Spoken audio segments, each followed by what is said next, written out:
Naisip nyo na ba na baka may isang mundo na umiiral sa tabi lang ng sa atin? Yung tipong nakatago lang sa mga anino, sa dulo lang ng ating paningin.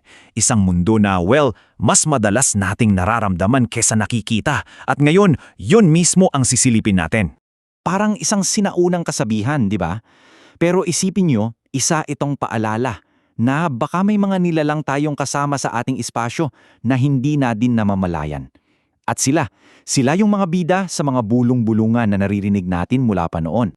At ang nakakagulat dito, hindi lang ito isang lokal na kwento hindi lang ito para sa atin. Kasi mula sa mga punso rito sa Pilipinas hanggang sa malalayong kagubatan ng Latin America, may mga kwentong halos pare-pareho. Mga kwentong nagpapahiwatig na nandyan lang sila. Pero sa lahat ng yun, alam nyo kung ano yung pinakanakakakilabot na ideya? Yung isipin na ang espiritong to ay posibleng nakatira mismo sa loob ng sarili nating mga bahay.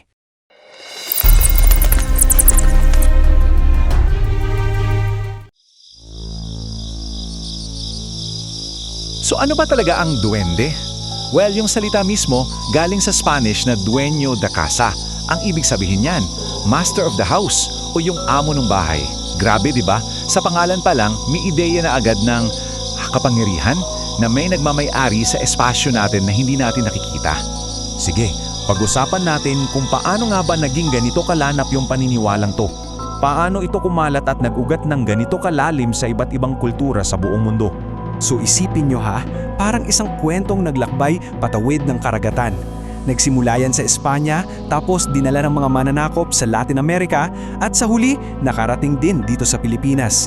At dito, yun ang interesting, humalo siya sa sarili nating mga paniniwala tungkol sa mga espiritu ng lupa. Dito na nabuo yung sarili nating bersyon. Talagang nag-a-adapt yung alamat na to, ano?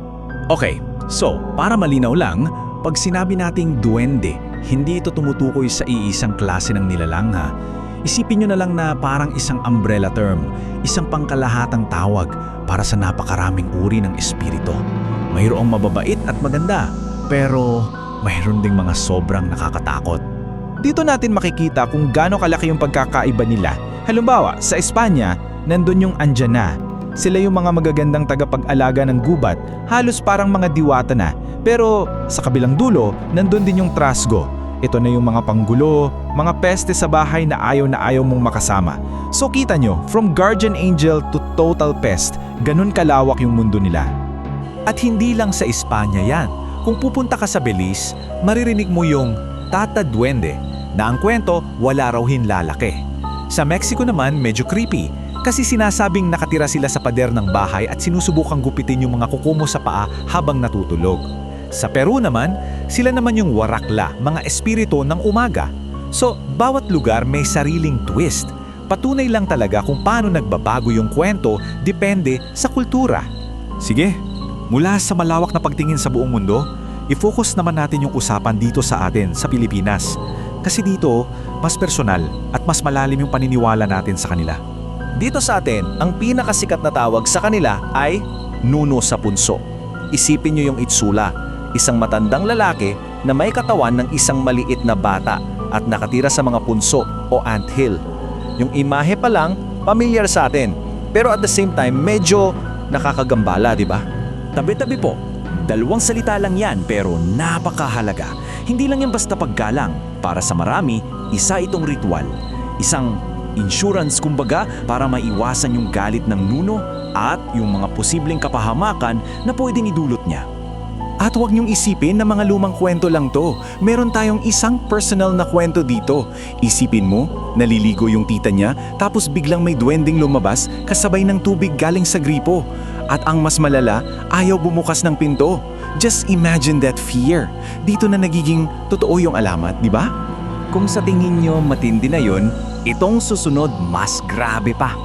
Ang kwento, may isang lalaking umihilang sa puno ng papaya. Isang simpleng bagay, di ba?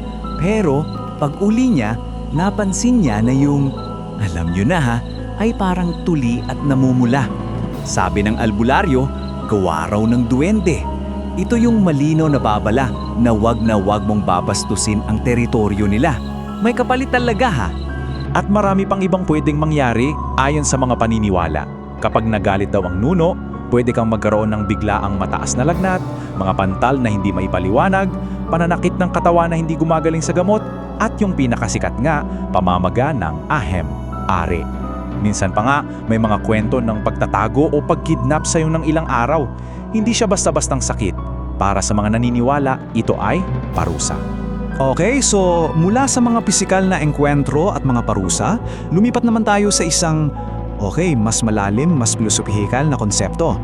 Pag-usapan natin ang duwende bilang isang puwersa ng inspirasyon. May isang sikat na makatang Espanyol, si Federico Garcia Lorca. Para sa kanya, ang duwende ay hindi lang basta isang nilalang sa alamat.